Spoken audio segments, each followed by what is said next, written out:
This will be the final installment of Believe It or Not for the 2017, and it's been a wild ride.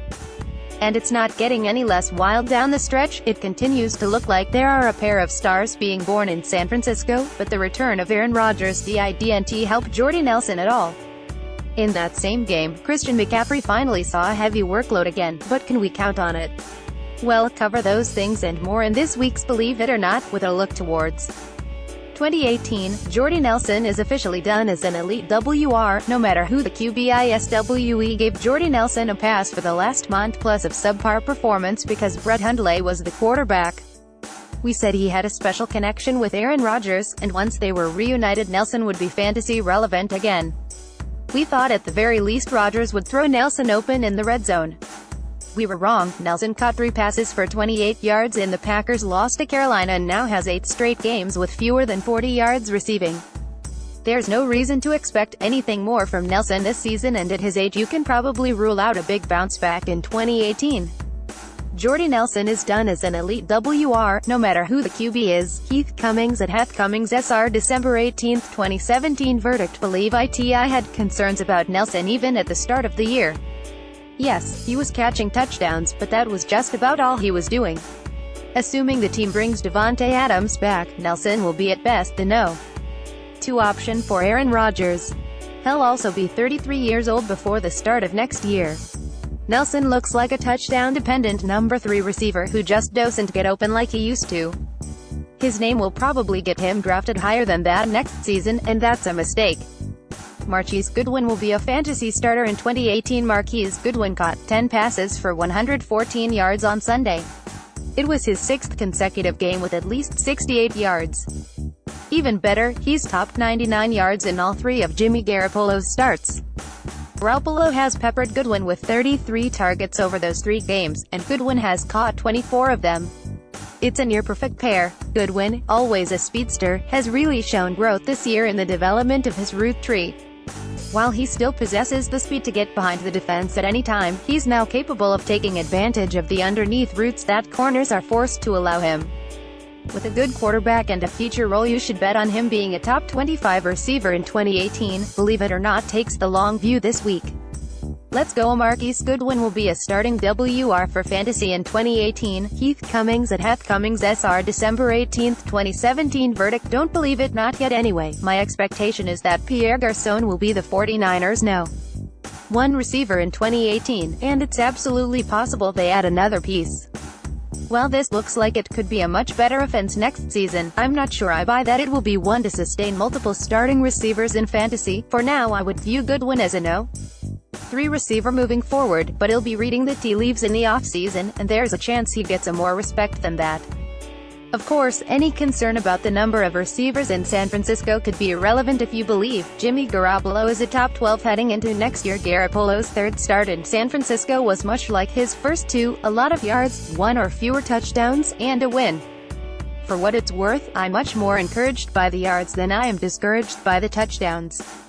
Those will come. Garoppolo is getting a ton of volume and he's been outstanding on a per attempt basis. You don't keep throwing for 300 yards without getting multiple touchdowns. What's more is that he gets Garçon back next season, giving him a full complement of receivers. And if the team adds another weapon, top the 12th of maybe too low. Jimmy Garoppolo is a top 12 QB in fantasy next year. Heath Cummings at Heath Cummings SR December 18, 2017 verdict. Don't believe it, but it's close. Garoppolo is in a good system and he has shown an ability to put up yards through the air. He absolutely looks like someone that will become a darling of the waiting QB crowd.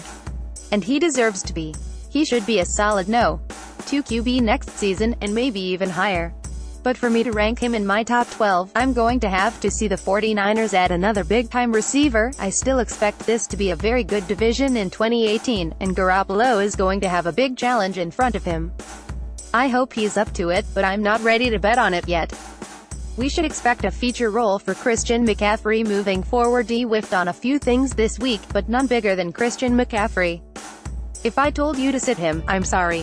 What we'd seen from the past month was McCaffrey getting 811 touches per game and not being all that efficient with them. He looked like a touchdown-dependent number 3 running back. And then the Panthers decided to unleash him. McCaffrey had 9 touches on the opening drive and finished the game with 18, his second highest total of the season. He responded to the increased workload with 136 total yards and a touchdown. We can only hope that the Panthers saw this production and decided to finally give their first-round pick the workload he deserves. Should expect a feature role for Christian McCaffrey in the future. Heath Cummings at Heath Cummings SR December 18, 2017 Verdict: believe it. First off, let's talk about what feature role means in today's NFL. There are only 7 running backs pacing towards 20 touches a game this season. I don't expect McCaffrey to get to that level, but most don't. What he needs is more like 15-18, and that's what I would expect moving into 2018. His inability to run between the tackles has been overblown, and while his 3.7 YPC is unimpressive, it's still better than Jonathan Stewart. The Panthers have had multiple offensive line issues, and it's fair to expect McCaffrey can be at least an average runner and one of the best pass-catching backs in the league.